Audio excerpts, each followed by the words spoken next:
నమస్తే.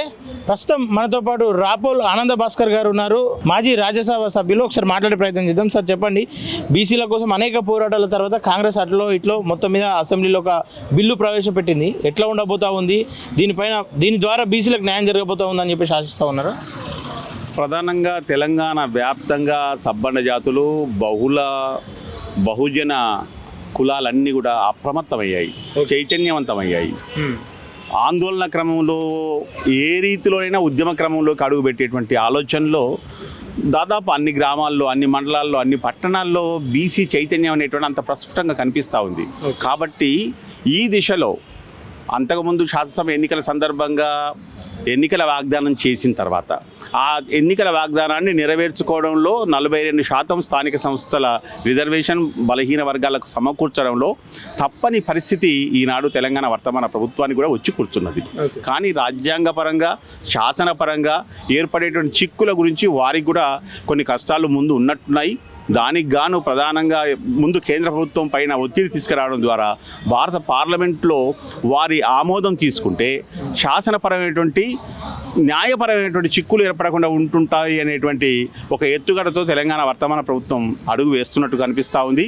అయినప్పటికీ స్థానిక సంస్థల్లో 42% రిజర్వేషన్ సమకూర్చేటువంటి విధి విధానాలను నిర్ధారించి ఆ రిజర్వేషన్ స్థానాలని ఏర్పరిచి దాని మేరకు శాసనం చేసి, రాష్ట్ర ప్రభుత్వ పరిధిలో శాసనం చేసి దాన్ని ప్రకటిస్తే ఏర్పడేటువంటి సమస్యలు కొత్తగా ఉంటాయి. అవి ఏర్పడిన తర్వాత మాత్రమే వాస్తవానికి ఆ రిజర్వేషన్లు ఉండబోతున్నావా, వాటి వల్ల ఏర్పడేటువంటిది ఏంటి, 42% బీసీ రిజర్వేషన్ దక్కబోతున్నదా అనేటువంటిది వాస్తవం మన ముందుకు వస్తుంది. అప్పటి నుంచి మాత్రమే మరింత ఉధృతమయ్యేటువంటి ఆస్కారం, బీసీ ఉద్యమం మరింత బలోపేతమై ఉధృతమయ్యేటువంటి సంకేతాలు మాత్రం నాకు కనిపిస్తూ ఉన్నాయి. ఒకవైపు బీసీలు ఇప్పుడే గాలి పీల్చుకుంటా ఉన్నారు, కొంతవరకు సంతోషంగా ఉన్నారు. ఆ సంతోషం పూర్తి స్థాయిలో ఉండబోతా ఉందా, లేదంటే ఆగిపోయే అవకాశం ఉందా? మీ అభిప్రాయం ఏంటి దీనిపైన?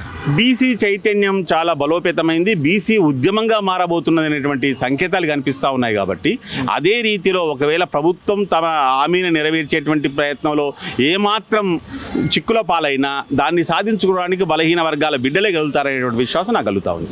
ఒకవైపు కాంగ్రెస్ మేనిఫెస్టోలో ఇచ్చినటువంటి హామీలన్నీ కూడా పక్కన పెట్టి కేవలం బీసీ రిజర్వేషన్ కావచ్చు, వర్గీకరణ విషయంలో మొత్తం పూర్తి స్థాయిలో రాష్ట్ర ప్రజలు కావచ్చు, రాష్ట్రం కూడా దాని వైపు ఎదురు చూస్తూ ఉంది.